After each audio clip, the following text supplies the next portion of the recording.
Hi everybody, welcome to EDU30009 Mathematics in the Primary Classroom. My name's Darren Ratton, I'm the UC and ELA for this unit, and what I've put together is a tutorial video related to the Assessment 1 report. So for all of our assessment tasks this teaching period, I'll supply you with a tutorial video which goes over all the nuts and bolts and the finer points and details of this assessment task, providing you some tips and support to get started.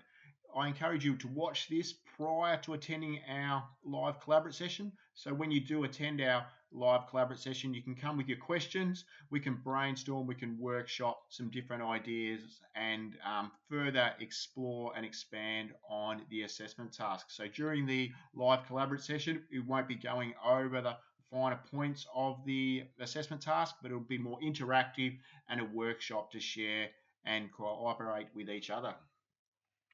So let's get started. So this tutorial video, we'll look at the Assessment 1 report and all the assessment details and the requirements. I'll look at additional resources that can assist and support you.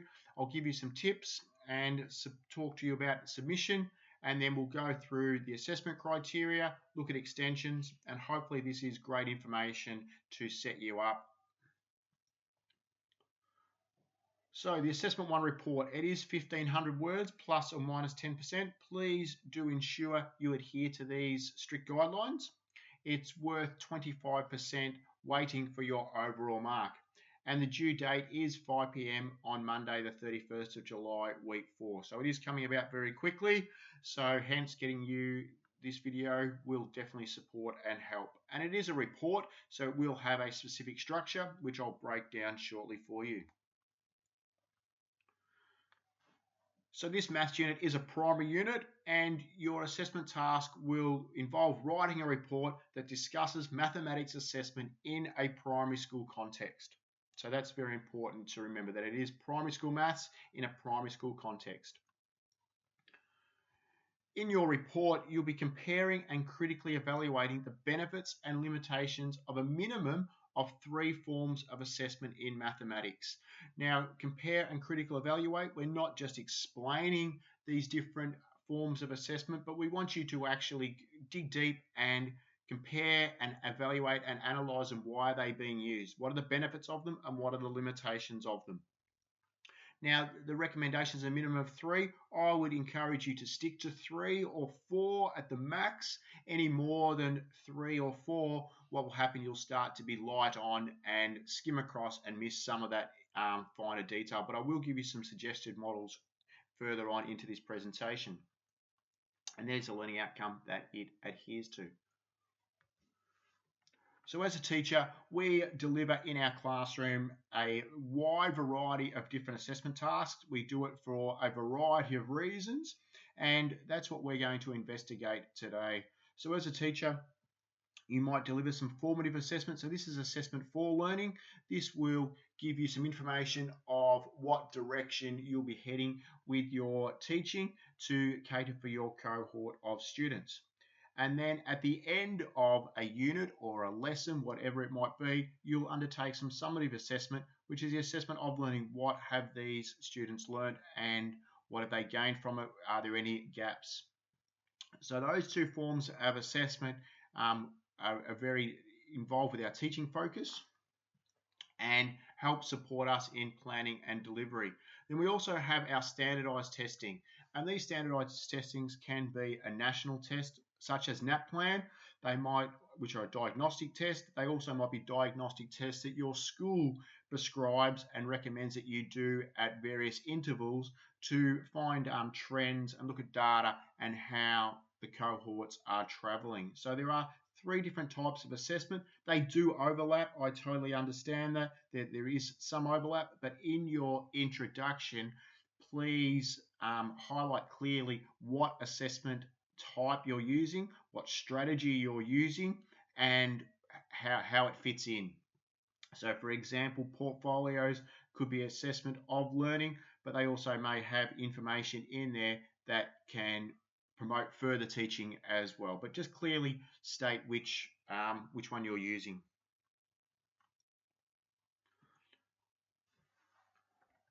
So we are looking at a minimum of 3 forms of assessment in a primary school. And you must also, because it is a report, we're doing some evaluation and critical reflection. You need to include relevant theory and academic literature to support your decisions and your discussions. Now, our report has a format that needs to be adhered to and needs to be followed. It's clearly explained in the assessment details. But the first part of a report is an executive summary. This is approximately 100 words. I've highlighted in green for each section the word count that you should be looking to get close to ensure that you cover everything at an adequate standard and level. So an executive summary is a short, sharp summary of your whole report. It's only 100 words. So the executive summary would be something you would write at the end. So once you've finished your report and undertaken all of your findings, you then come back and write a short 100-word summary at the end. Your second part of your report is your introduction. This is where you're going to introduce the assessment types that you are going to evaluate and reflect on, and state which ones you are going to use clearly. If they are year level specific, please mention that in here as well. This introduction gives the reader an overall picture of the direction that your report is heading. So you'll briefly explain the assessment types and their relevance for you in this report.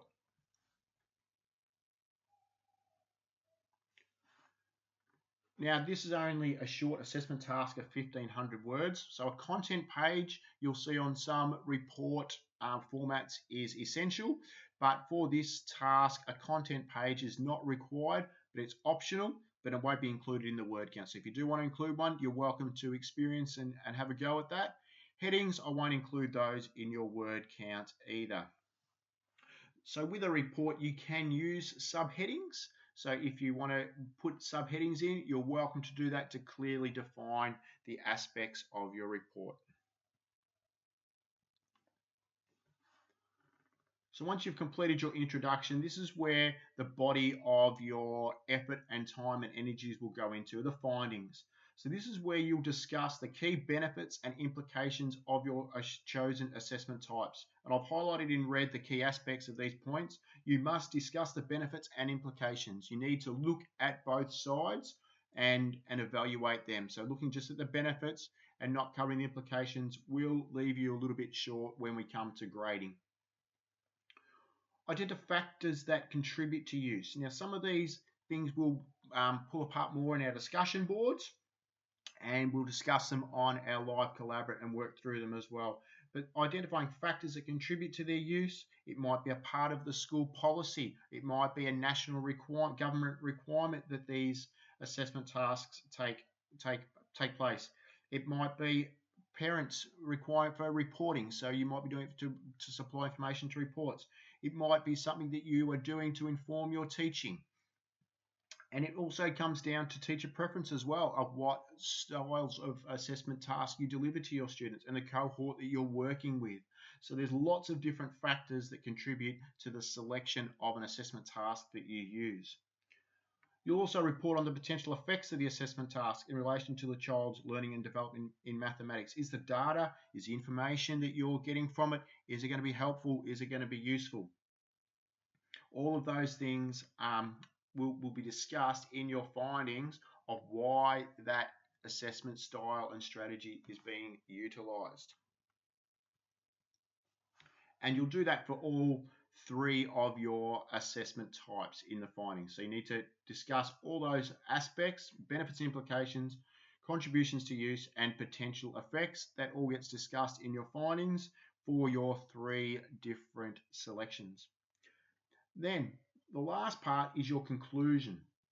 Now, in your conclusion, you've undertaken all your research, you've done all your investigation, you have a clear understanding of those 3 assessment types that you've selected and investigated. Now, in the conclusion, this is where you make some recommendations for their use. Do you think that they're relevant? Would you use them in a classroom? And some of these suggestions would go into your maths scope and sequence documents and policies at schools. Would you include them in there? Would you make it compulsory? Why? So this is where you think through what you've learned from investigating them, and you make some recommendations, and you might be for or against. It may be that one that you investigate is not totally suitable for and has implications, and you wouldn't recommend that it be used regularly. That's quite okay as well. So for looking at best teaching practices, this is where you just write a short summary and conclusion of your findings and make some recommendations for their use.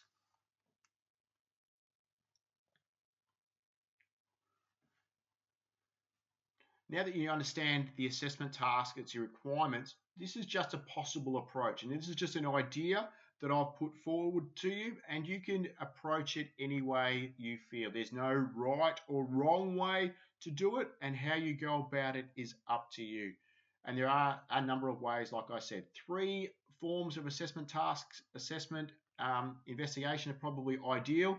4 at the most. Any more than that, you will be a little bit light on for depth. So you could choose 3 assessment types: the formative, summative, and standardized. So you could investigate formative, summative, and standardized, and you could have a look and make mention of a couple of examples of each one of them and compare those 3 different types. That is one approach. Another approach might be that you just select one style. You might just look at formative and select 3 different formative assessment types and strategies or modes, and investigate and critically evaluate those 3. Or you could select summative and look at 3 different types, or diagnostic and look at 3 different types. But just in your introduction, clearly outline what your direction is and what you are trying to investigate and report on. Or you could take a mixed approach and look at 2 formative modes and 2 summative modes and compare them.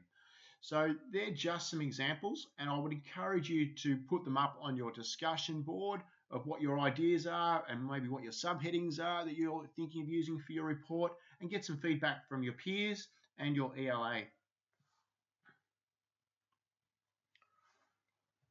So what it actually works out to be, I mentioned earlier on, for your findings aspect, if you're choosing 3 different forms of assessment, you only have about 300 words for that discussion part. So you do need to be concise in your reporting. You still need to support it with academic literature, but we don't want you just to explain the assessment task to us and how it's delivered and give us an overview of it. We want you to actually link it to practice, link it to its uses and how it's utilized, and look at the benefits and limitations of it, not just a general explanation of it.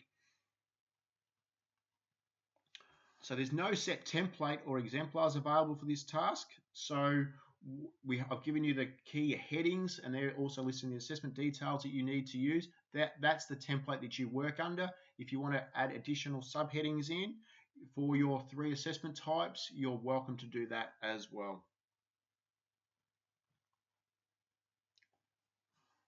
Now, as a 3rd year unit, we want to see a high level of academic reading beyond just our e-text. So our e-text is a fantastic start, but then you need to conduct further readings and further research of different sources to support your decisions and your findings, and see what others think of these assessment types.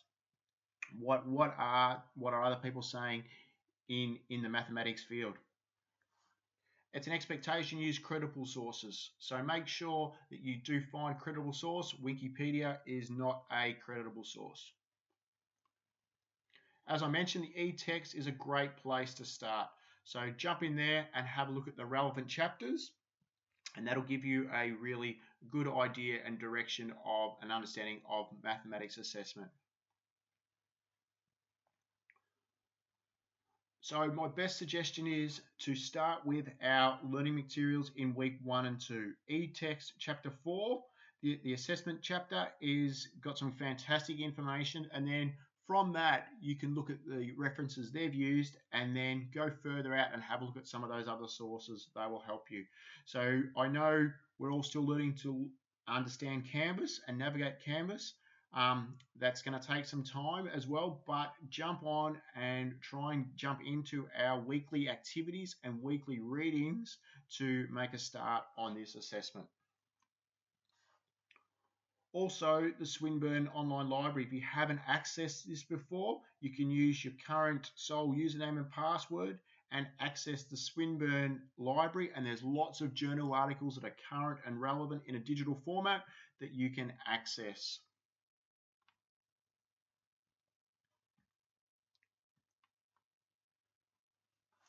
There's also a number of different resources available to you on the student portal. So jump into the student portal. If you're having referencing issues in previous assessment tasks, you've seen comments about improving your APA referencing style, please jump onto the portal. There's some very clear information on how to reference and also referencing ACARA as well. If you want further information on writing a report and how to write a report and what each section should contain, this is not specific to this assessment task, but this is report writing in general. There is a link there as well that you can read and investigate.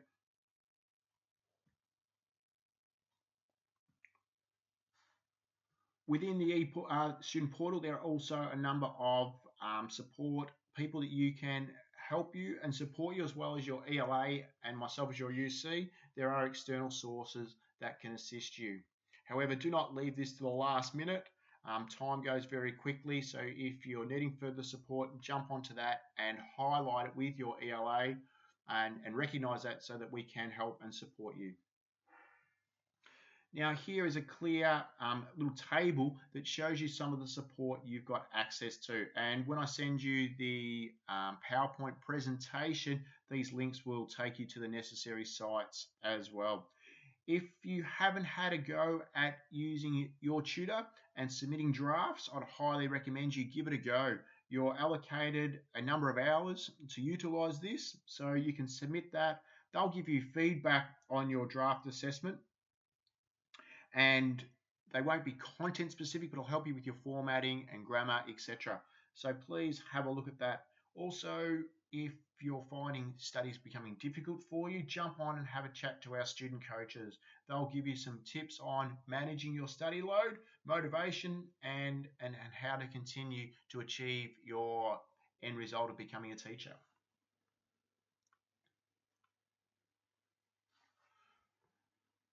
So once you've completed your assessment task, it is then time to submit it. It is submitted as a Word document and it will be submitted via Turnitin.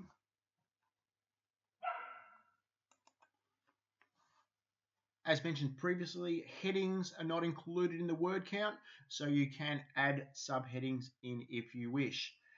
Dot points, you're welcome to utilize dot points within your report. However, be careful that you don't lose the flow of your writing and skim through information and not have the necessary detail in there. But dot points used well can be quite effective for you.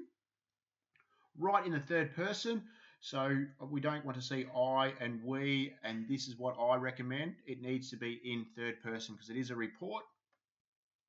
Check that you've looked through the assessment details and you've checked the marking rubric to make sure you've covered all aspects of the task. Very easily, you can overlook something and miss easy grades that you can achieve if you've ensured you've covered all aspects of the task. Proofread and edit your work and minimize any avoidable errors. Give it to somebody else to read. Fresh eyes looking over it will ensure that some of these avoidable errors are picked up.